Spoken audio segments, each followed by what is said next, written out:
everybody to another edition of Writer to Writer. I'm joined today by Barbara Leahy, who's a dear friend and a wonderful, wonderful writer, and her debut novel, Rembrandt's Promise, it will be out on 27th of March. I'm just going to hold up this gorgeous cover. It might not display properly with the my blurred background, but I will be putting up an image. We'll actually do that now. Rembrandt's Promise. I share this. So that should be visible to everybody. Absolutely gorgeous cover. And yeah, so we're going to come back to that in a minute. I just want you to have a look at it. And Barbara is, oh, I have to end sharing. This is getting difficult. There we go. Stop share. Teething troubles. So Barbara Leahy is from Cork City, my own native city. Best place in the world, of course. Of course. Before commencing her novel, Barbara published short fiction in the Bridport Prize Anthology, which is pretty major, the Bristol Prize Anthology, again major, and elsewhere, lots of elsewheres. She has been a prize winner in the RTÉ Francis McMahon short story competition, which is a mega thing to be prize winner in, and had stories broadcast on national radio. She is a past winner of the From the Well short story competition, the Drumineer and Nottingham flash fiction competitions, and others. In 2017, she won the RTÉ Guide / Penguin Ireland short story competition. And just to say what Nuala O'Connor said about Rembrandt's Promise, with glorious language, she, Barbara, gives us a believable, elegant and atmospheric novel, just beautiful. And you couldn't get higher praise, really, from a writer of Nuala O'Connor's stature. So, Barbara, welcome. Thank you, Jen. Thank you very much for having me. We're delighted. I'm delighted to be talking to you. And yeah, so would you like to start with a little reading from? Yeah. Okay. So I'll start with reading. This is the moment where my main character, Geertje, meets the man who is to be her employer and more. So this is her first meeting with him in the kitchen of the house, and where she's working with, she's a maid in the house and she's working with the cook, Marcia. Geertje's principal task is to look after the little boy, Titus, who's a baby at this stage. Okay. In the kitchen, Marcia is shucking oysters into a bowl. The smell of baking mingles with the briny odour of shellfish, and for a moment I am back in the market at Horn, bargaining for the best of the morning's catch. While Titus sleeps, I could help her. 4 golden loaves, quartered for cooling, rest on the table. The oysters, plump and succulent, bathe in their own juices. Marcia takes a knife and, with more force than necessary, splits 4 lemons. She crushes each half in her strong fists, and juice streams through her fingers into a jug. Shall I cut the bread? Before she decides whether or not to reply, the panelled door swings open, and the man from the painting strides into the room. Marcia, you old witch, he says, sniffing the air. He reaches past me for the bread, tears a chunk, takes a bite. To my surprise, Marcia laughs, raises her knife in mock threat. My master is a lively contrast with the sober subject of the portrait upstairs. Out of the shadows, his eyes are large and warm, his expression jovial. He wears a long coat edged with brown fur and a broad-brimmed hat. His neatly trimmed beard and whiskers bear a copper tint. He looks at me, chews, and swallows. The carpenter's sister, he says. Yes, sir. I attempt a curtsy, but the formality seems out of keeping with his ease. His eyes rest on me. More than ever, I am conscious of my broad shoulders, my plain face. My wife and son seem to like you. That is my only concern. At the basket, he bends to touch the boy's forehead. He is not a tall man, but taller than me by perhaps a thumb's width. Marcia, we will need more food, he says. Euleberg is bringing dough. Back in Leiden, the cost of feeding that boy nearly exceeded his fees. Marcia grunts in displeasure. She scoops half-discarded shells into a pail, steps out into the courtyard. With his hand on the door, the master turns back to me. The intensity of his gaze quickens my senses as though one of his fur-lined cuffs had brushed my skin. Tell your brother it will take a little more than housework to clear his debt. My cheeks burn. Debt, I repeat. But already he is gone. His laughter mingles with the thump of his boots on the stairs. Absolutely stunning. And there's nothing like hearing the author read her own work. I mean, it's just, you put such life into it. What's remarkable about, I'm looking at this as a writer, what's remarkable about that is A, the characterization, B, the description of this setting, which is so banal in terms of, it's a kitchen in an elegant house. They're downstairs. This is where the servants are working. And then the interactions, the interplay and interactions between these characters, you do what we should all try to do, which is you show, you don't tell. You illustrate through action and reaction and interaction who these characters are, and it's so vividly painted.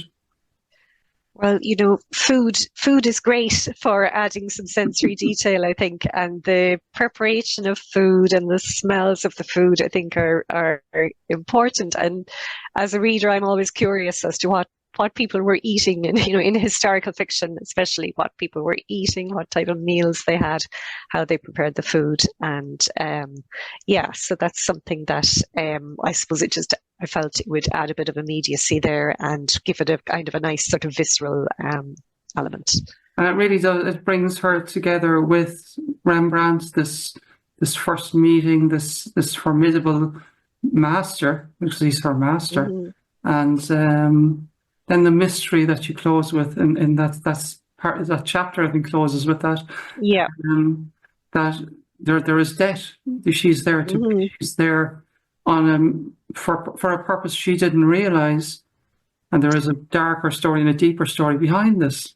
Yeah, there's a tension there immediately because she has got this job thanks to the offices of her brother. He's through his connections. He knows Rembrandt through trading. Her brother Peter is a ship's carpenter, and he has some dealings with Rembrandt in terms of investments in cargo and so on. That's all that Geertje knows about the relationship. But now there's a suggestion of a debt between, or an imbalance, I suppose, between the men, and somehow she is going to be the the counterweight that's going to there's going to be this bit kind of push and pull really between the two men, and she's caught up in the middle of it. Who is this woman? Geertje Dircx. Geertje Dircx. Geertje is from a small town or a village called Edam, north of Amsterdam. She's from a poor background. She would be regarded as peasant background. So she grows up with her mother, father, and brother. When she is quite young, she's 17, she leaves for Hoorn, which is an important port city, and she goes there to find work and works in a tavern. And while she's there, she spends a few years there. She works in a tavern and she meets her future husband, and they get married. It's a very short-lived marriage. Her husband, Abe, dies within the first year of marriage. And so she finds herself, again, a single woman seeking work. And she spent 7 years working in Hoorn, and this is documented. We know that she spent time there with a family, a timber merchant's family, looking after his children, and then found herself in need of a job again. And it's at this point that her brother steps in and finds her the job with Rembrandt in Amsterdam. So she moves at that point to Amsterdam and takes up her residence with Rembrandt and his wife and their infant son.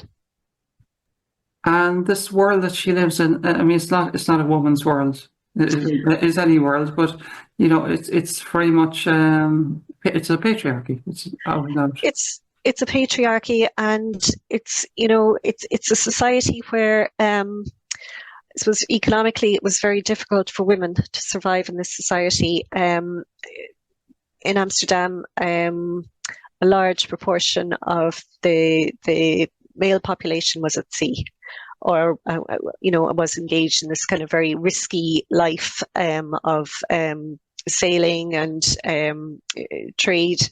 And of course, the women were left at home. So there was a disproportionate number of women to men. The finding domestic work was not easy. There were probably the sort of well-to-do households might have had one maid. There were not a lot of opportunities for women outside domestic work. So there was a very precarious line, really, that you were living as a single woman, that you were always, that kind of fear of slipping under the breadline was always there. And it was, it was a real survival. So Geertje would have been regarded as very fortunate to find a job in a nice house in Amsterdam where she has her bed and board. And that really would have been a good achievement for a woman of her class and level of education, which would have been very minimal. And Rembrandt is he's at this stage he's a renowned painter. His work is much sought after. He does portraits. He's much sought after as an artist. Yeah. So he's some power in. He's probably one of the most famous and powerful men in Amsterdam at the time, because he's quite young. He's 34 at this stage. He's living in a really opulent house, living beyond his means in a very expensive house.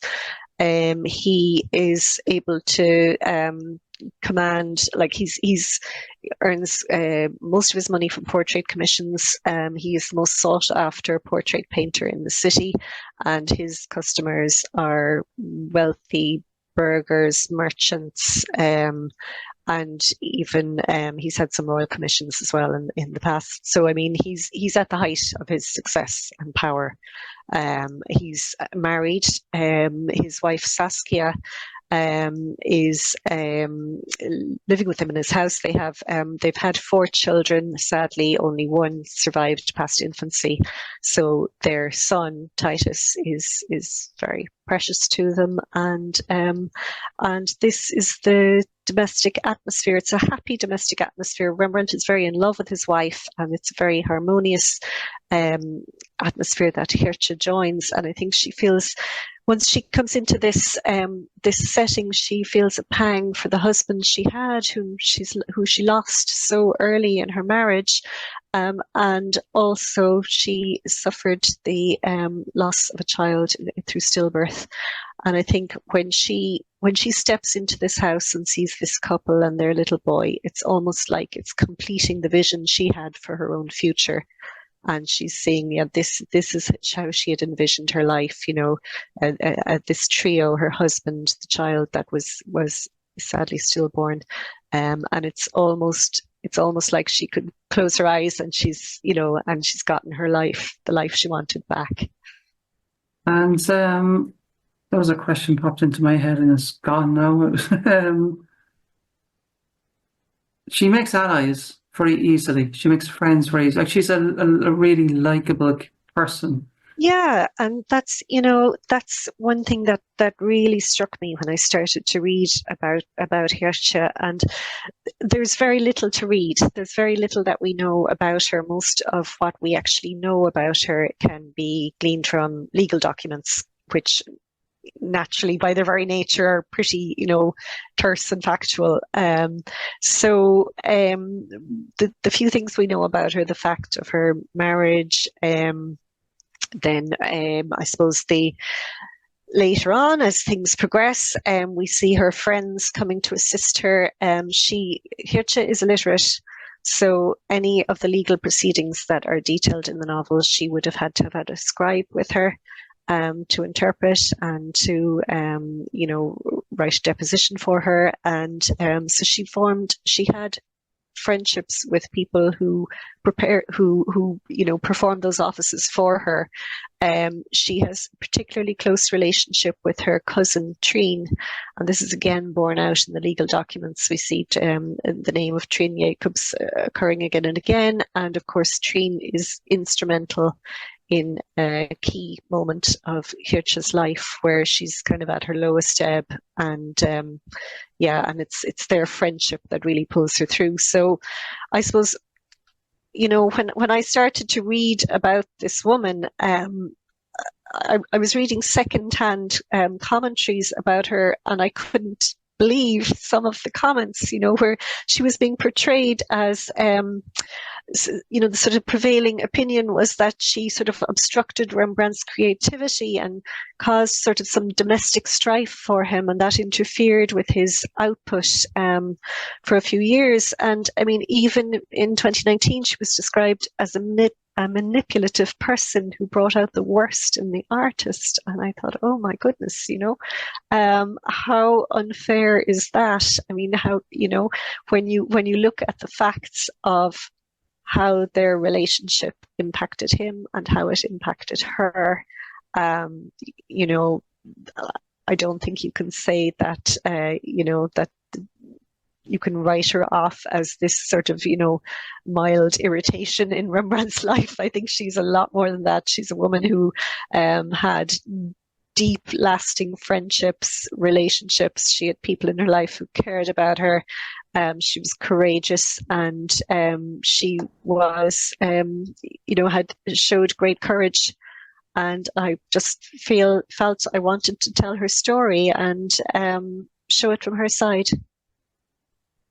And I'm interested in the role of the writer of historical fiction, and on two levels. One is what I discussed with Nuala O'Connor about where fact and fiction,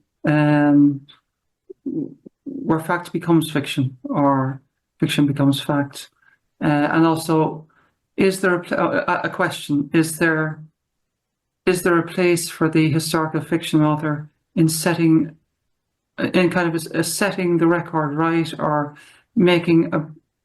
by expanding the view of say historical character?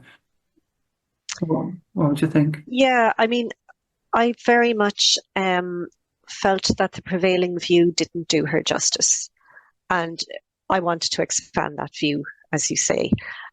So, I mean, I'm not a historian, I'm not an art historian. I wanted to tell this woman's story, and my feeling on it was that I used the legal documents, I used the facts we know as a kind of a framework for the story. And then I really decided that I would just tell her story and that her relationships evolve, and just kind of be true to my sense of her character, and be true to what we do know of her. So, of course, that involved in creating relationships for her, like her friendship with Ilse. Ilse is an invented character. Some of the characters in the novel are based on real characters. The character of Otto, who is the shoemaker whom she befriends and who helps her because he can read and write, he's based on Octave Octaveson, who is documented as having written a deposition in her favour, and his name appears on the legal documents as well, and disappears abruptly at one point. So the Otto character isn't him, it's based on him though. And I used these examples of friendships in her life to show the warmth and depth and loyalty of her character. Can we go back, and thank you, Barbara, thank you, it's really interesting. Can we go back and look at the cover again and have a little chat about it? Yeah. It's an interesting, I mean, it's a gorgeous cover, and it's I love the cover. Yeah. It is it a detail? It's a detail from a Rembrandt painting. It is. Okay, so it's two paintings. So the flower painting is kind of superimposed over this detail from a painting called Lady with a Fan. It's Circle of Rembrandt, might not be just by Rembrandt, possibly also his pupils. And so you have this, my concern about the cover was, we don't have any known images of Geertje. Now, if you Google Geertje Dircx, you'll probably, several pictures will pop up. None of them can be determined to be her. If you do a little bit of digging, the timing is wrong, or it's just hearsay. There is no known portrait of Geertje Dircx. So I didn't want the reader to be misled into thinking this is her face, these are her eyes. I didn't want that to happen. So I think we've kind of got a nice compromise here in that we have a portrait of an unknown woman. And then we also have these gorgeous flowers from another painting. And what I really like about the flowers is that if you look very closely, you'll see little evidence of decay here and there. Little bits of decay, and also there are little insects at work in the petals of those flowers. So they're not just pretty flowers, there's more going on. And if you look a little deeper, you'll see those details. Let's reminisce for a moment. I met you first at Irish Writers Centre Novel Fair 2023, yep.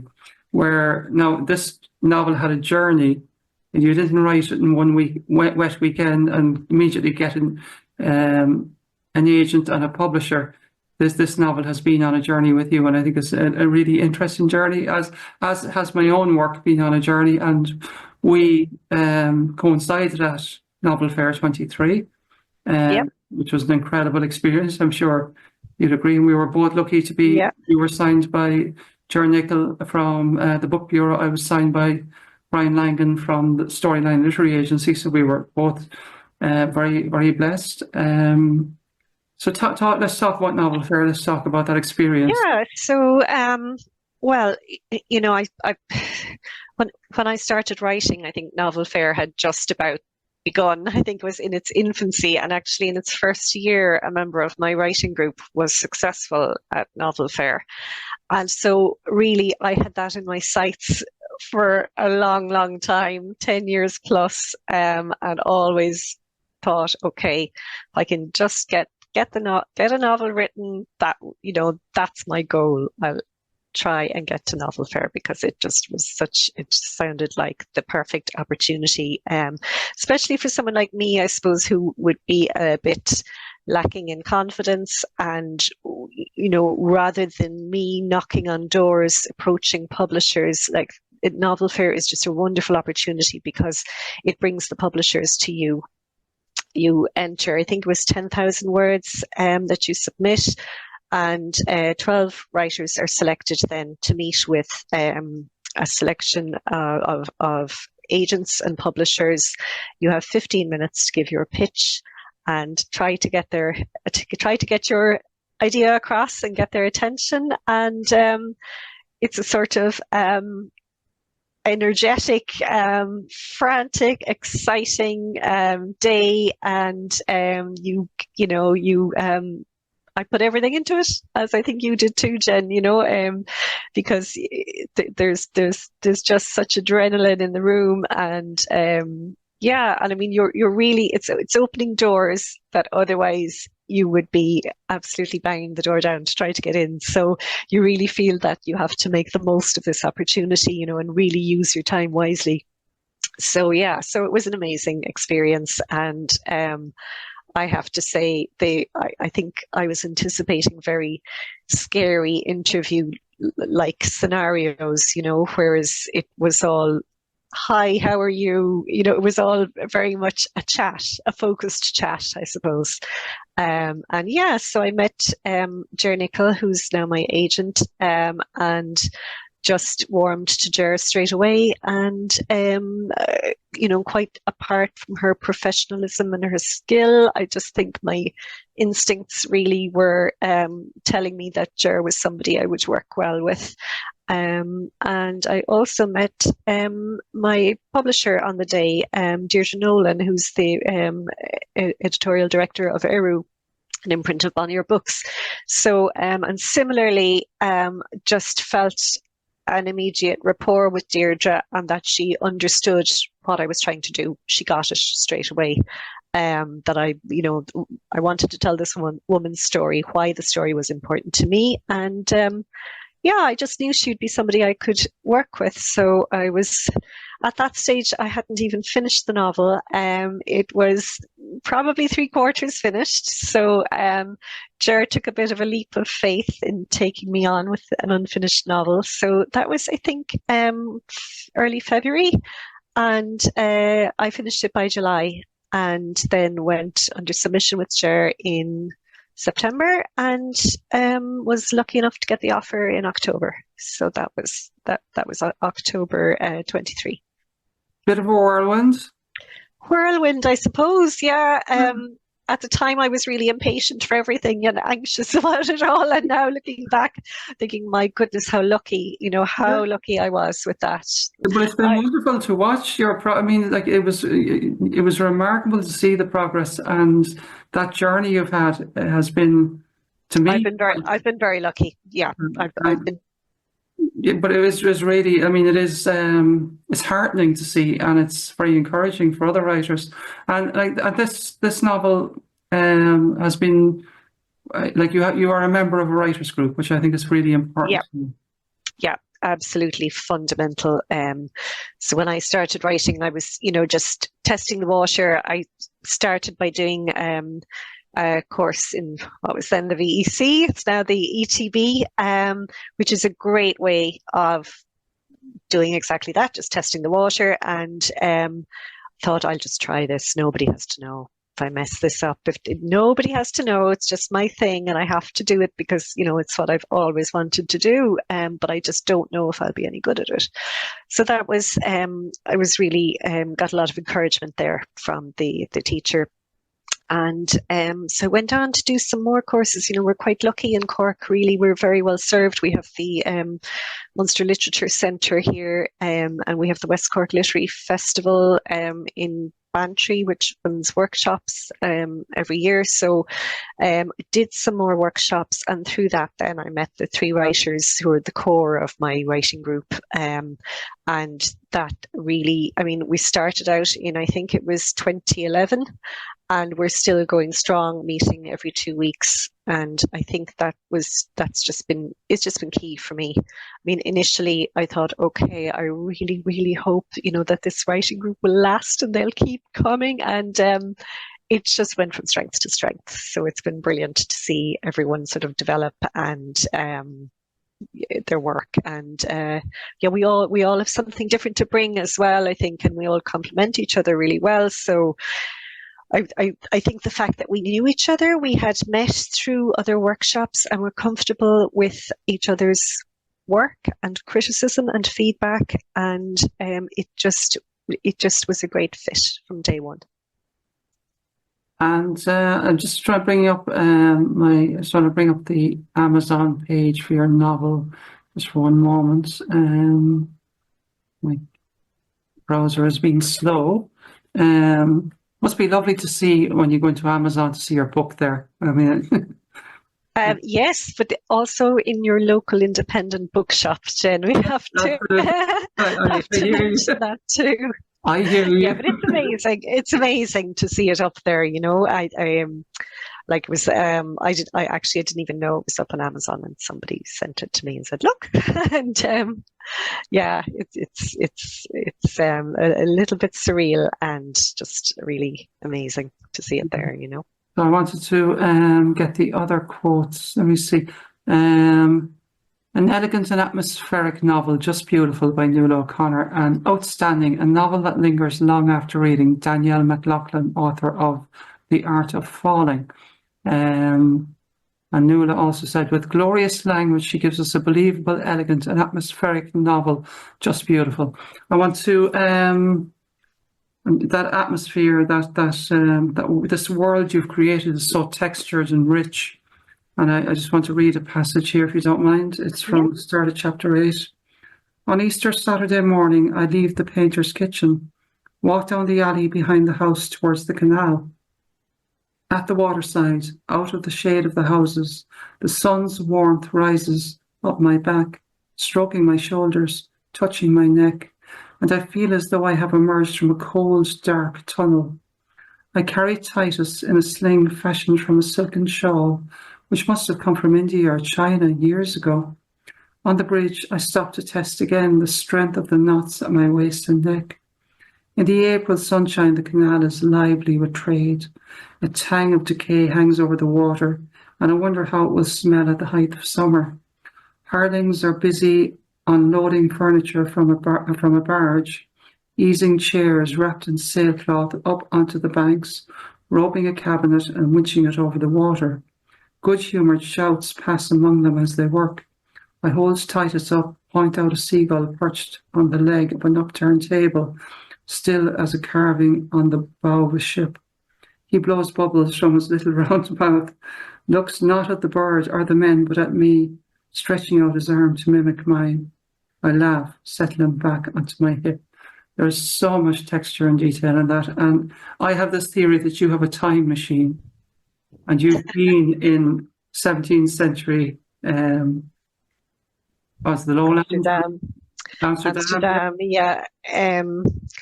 Yeah, I mean, it's gosh, for years I had come across this. It's based on a true story. The novel is based on a true story. So, and for years I put myself off writing the novel because I was so intimidated by the research involved and what do I know about. At that stage, I had never even been to Amsterdam, so how could I possibly have any kind of affinity with it. And then I just started to read more around it, and I suppose really it was probably, it was in 2020 I began writing the novel, and that was the year, of course, of COVID and lockdowns and all of that. And it was a sort of now or never moment. And I thought to myself, I'm just going to try. Again, if it doesn't work, it doesn't work. I don't know if I can do this, but I'm going to try. I'm going to give it my best shot. And it just grew from there.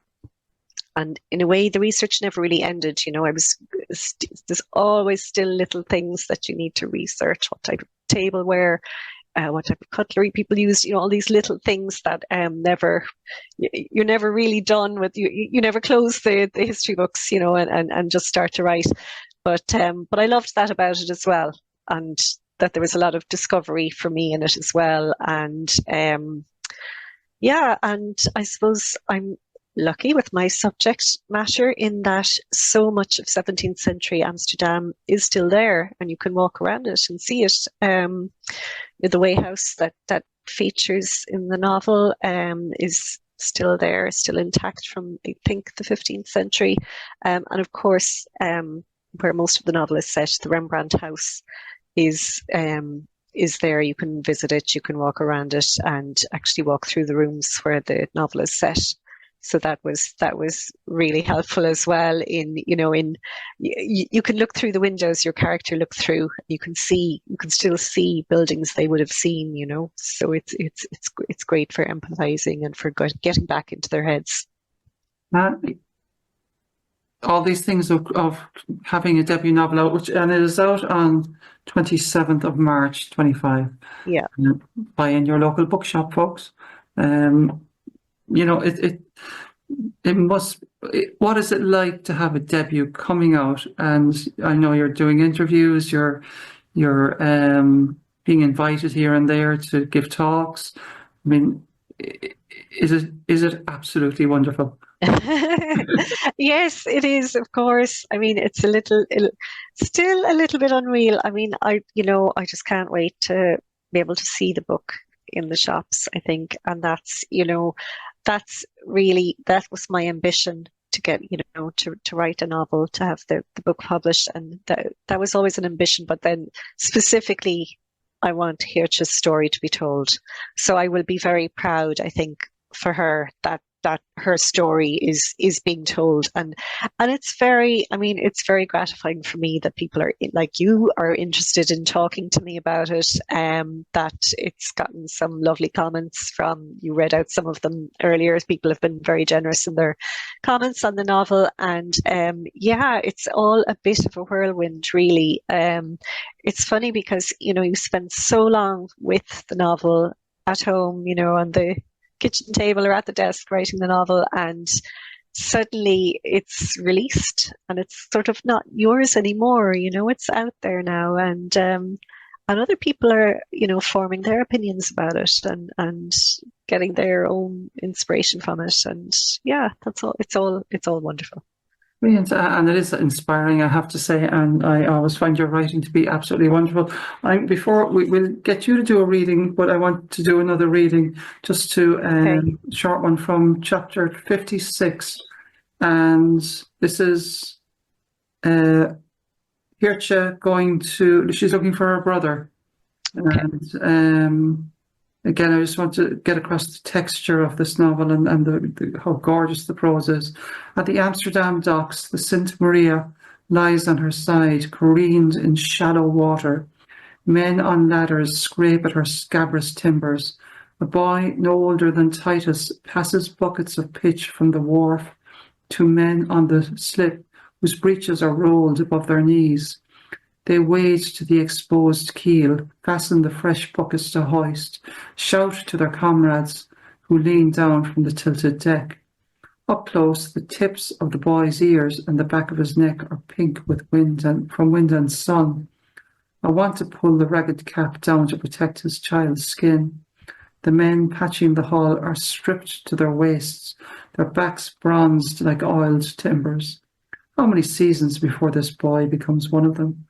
I hold out a stiver. Where might I find Peter Dircx? A smear of black grease has been pressed like a thumbprint onto the boy's cheek. He takes the coin, straightens his back, and points towards the largest of the warehouses. You're a master at getting texture and detail and elegantly so into a scene, and vividly painting that and putting the reader right there and sensing all of that through the character. It's just gorgeous. It really is. Well, thank you. Yeah, I haven't spent time around, shipyards myself. So, no, have you been visiting shipyards? So yeah, or I haven't scraped any scabrous timbers myself. So, I hope that I've kind of done justice to that. And I suppose, a lot of my research is done by, reading about these different professions and also looking at paintings, looking at etchings and drawings of different scenes and these different tasks. So that was a huge part of the research. Really was that sort of the picture history, if you like, of how people lived.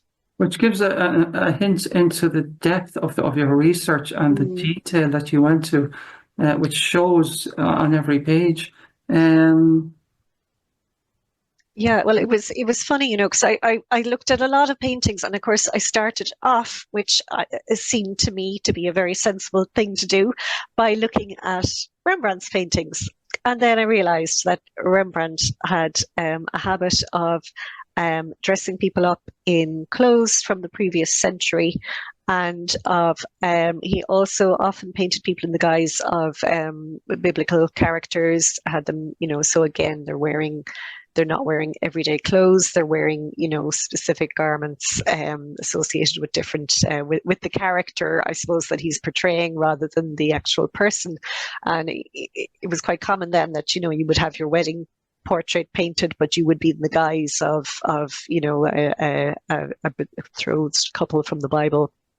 So, so you can't take, what you're seeing isn't always reality. Of course, it's not reality anyway. It's just a painting. But I had to look at. I sort of broaden my search and look at the more of the genre painters like Jan Steen and see the scenes of everyday life, to really get an understanding of what the atmosphere was like in the tavern, or what the schoolroom was like, all those kind of things. And and that's when it's just started to sort of build. I started to get a sense of the whole community, I suppose, in my head then. Yeah, and working with Errol, working with Deirdre Nolan, you enjoy that, I believe. And Yeah, it's been great. Yeah, I mean,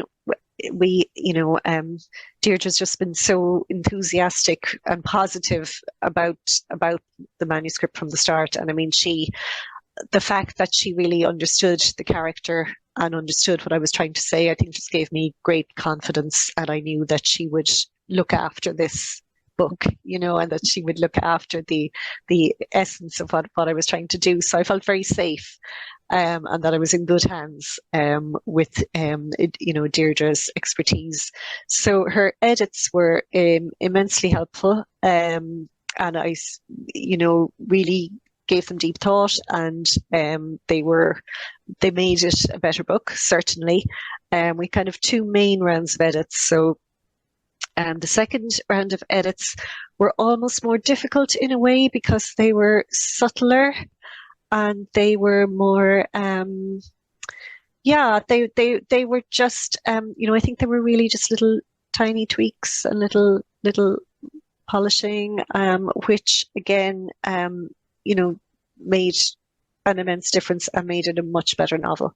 So I'm so grateful for having gone through that process. So yeah, it was, and there's great learning in it, so it taught me a lot about, I mean, you're trying to tell a story and you always, you can never hear the story the way the reader is going to hear it, because you're the teller, and it's just great to have somebody give you their feedback on their experience of hearing it and what they're hearing or what they're not, what they're getting, what they're missing from the story. So yeah, so it was a really valuable process for me.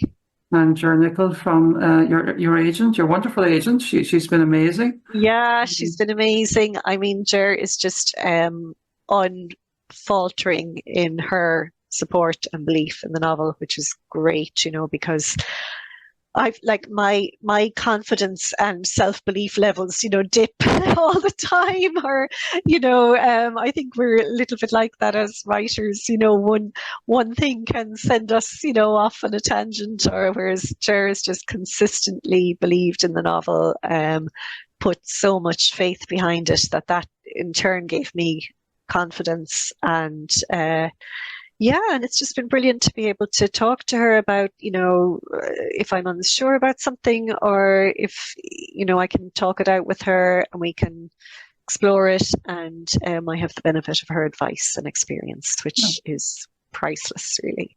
So it's 2 years. It's 2 years nearly since it's coming up to your second year anniversary with Ger. Yeah. And my second anniversary with Brian. We're just past our second anniversary since Novel Fair. Okay, yes. 23, 23, 24, February 20, yeah. So, it's pretty stunning. Barbara, you're my hero. Oh, thank you, Jen. And I mean, you're kind of the unsung hero as well by producing a magazine like Frazzled Lit, where you're giving a platform to upcoming writers. And I mean, that was so valuable to me when I started out writing, that you could send your work into a magazine or whether print or online, or a competition. And you got that feedback, or you might get on a long list, you might get on a short list, you might look at your story again, think, okay, what more can I do with it? And it just gave you that bit of encouragement, and that, it's what keeps you writing, really, I think, in the early days when you're, at home on your own trying to do this thing. And it's a way of putting feelers out there, and it's just a brilliant platform to be giving writers. So I think well done to you, and long may it continue. And Laura, of course. And it's been wonderful to meet with writers, yourself, Nuala, Tommy Dean. I'll be talking to Fiona Scarlett. Brilliant. In about 6 days' time, about her second novel. So it's been a wonderful opportunity to get to talk to. But of course, we talk quite a lot, you and I. So and you've been a wonderful supporter of my work. So I thank you for that. Yes, and I mean, you always astound me, Jen, with you're such a prolific writer, you know. So, yeah, so hopefully roles will be reversed. Or maybe you'll have to interview yourself. I'm not quite sure how you'll work that out, but it's Interview me. So will we finish with another reading? Yeah.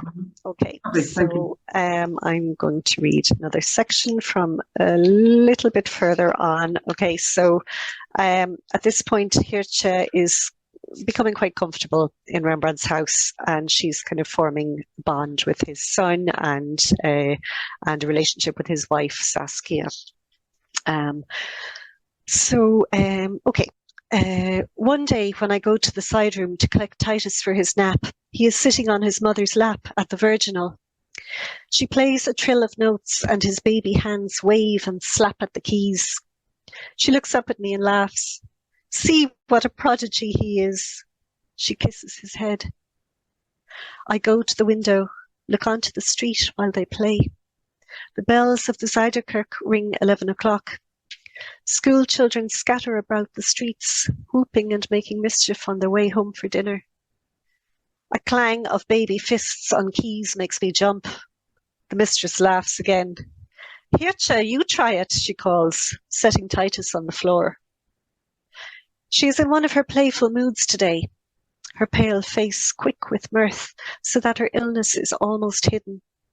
But when I take a seat beside her at the virginal, I hear the familiar catch in her breath, and her face seems to float ghost-like over the watery silk of her gown. I remember how she stood by the instrument on one of my first days in the house, how she stretched out an arm as though to shield it. Never touch it unless I am with you, she had warned. An unfamiliar hand could put it out of tune, and it might never come right. Until then, I had not thought of touching it at all. Today, she is all indulgence. Do you understand how it works? No, madam. A quill plucks a string every time I press a key. Is it not wonderful? She plays a rapid trio of notes. I try to picture the inner workings of the virginal, but all I can think of is Marcia plucking fowl in the kitchen, a pile of bloodied feathers growing beside her.